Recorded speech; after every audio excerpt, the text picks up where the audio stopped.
NVIDIA stock plunges from White House surprise announcement. Spotify restores services after a global outage disrupts millions. Microsoft tells users don't fix it, don't delete it, just wait. And rumors are true. Microsoft's scaling back AI data center expansion amid what looks like a strategic shift. Welcome to Hashtag Trending. I'm your host, Jim Love. Let's get into it.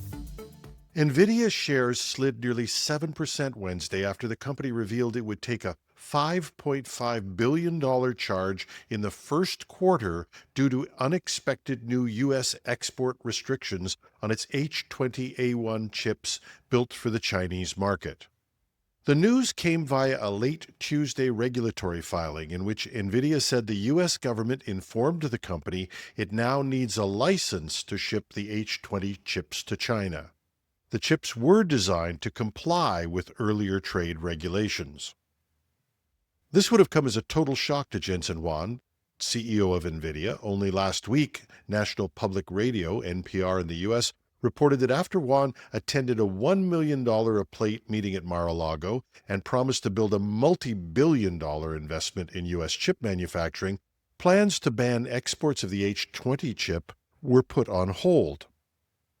NPR said that it had its information based on two reliable anonymous sources. Now, analysts estimate that NVIDIA may now lose as much as $10 billion in future sales. Most of its current $5.5 billion charge relates to already produced chips. These aren't just canceled orders, they're finished or partially completed products that NVIDIA can no longer sell. The remainder of the $10 billion would come from further sales that were expected but not made. This has caused some consternation with industry analysts. Bernstein analyst Stacy Rasgon questioned the decision, writing, "Banning the H20 makes little sense to us." Rasgon pointed out the chip's performance lags behind the existing Chinese alternatives and argued that the new rule simply effectively hands over China's AI market to Huawei. The impact rippled through the semiconductor sector. Not only did NVIDIA's shares drop, but AMD dropped by over 7% after disclosing it too faces up to $800 million in export losses. Broadcom and Qualcomm each fell more than 2%, and Intel slipped over 3%. In combination, these contributed to a broader NASDAQ composite index, which closed down 3% on the day. Spotify says its service is back up and functioning normally after a widespread outage left tens of thousands of users unable to stream music globally on Wednesday. The outage peaked at around 13:30 Greenwich Mean Time, with over 20,000 problem reports logged on Down Detector. While download songs still worked offline, key features like search and artist pages failed to load. Many users received a "something went wrong" message when trying to browse or stream music. Spotify hasn't confirmed the cause of the disruption, but dismissed rumors of a cyber attack, calling reports of a security hack completely inaccurate. But the silence, however brief, didn't go unnoticed. Users took to social media to vent frustration, some complaining their workouts were disrupted, others worried about losing focus while studying. A few threatened to jump ship to Apple Music or YouTube. Spotify, which boasts over 675 million users, regularly handles high traffic across its mobile and desktop apps. But outages like this one highlight how deeply integrated the service has become in daily routines, from gyms to classrooms to commutes. And it points out in a world where software and services are delivered online, you need a bulletproof delivery system, or you could rapidly lose customers.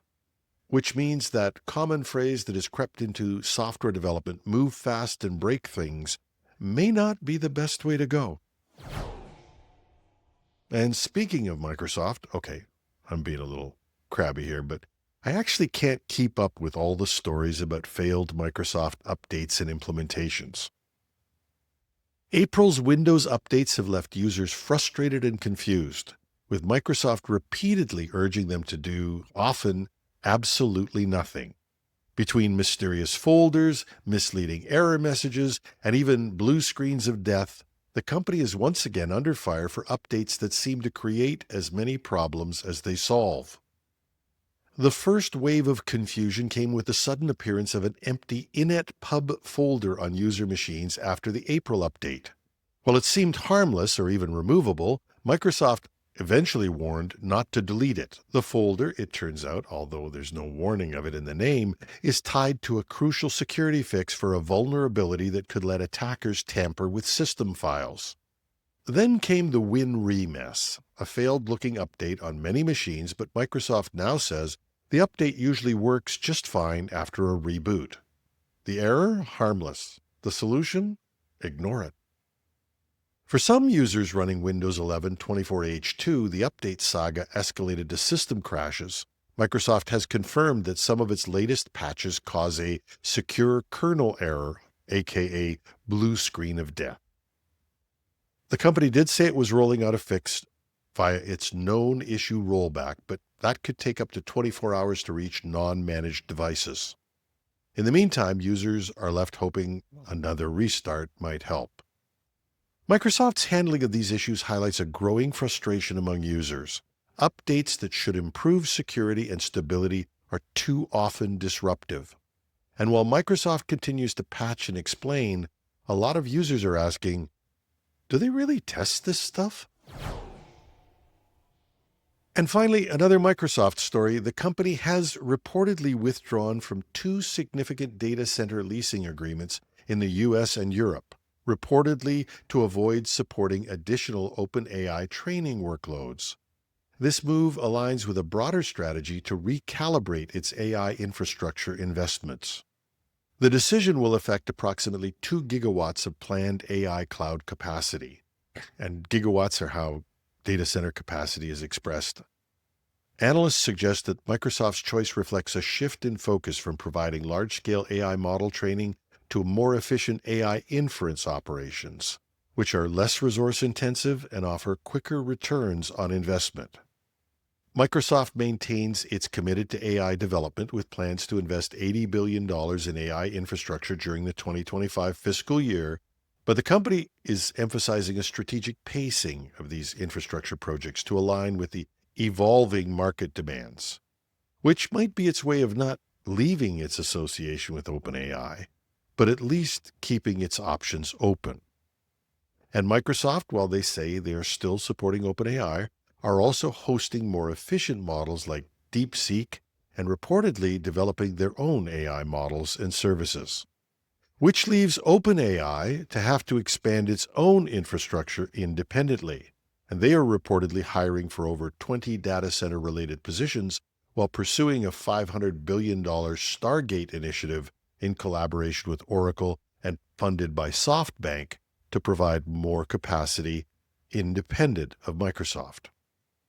And while Microsoft appears to be backing off a little, Google and Meta are seizing opportunities to increase their capacity, picking up on some of the space that Microsoft isn't taking, or independently intensifying their own growth in infrastructure.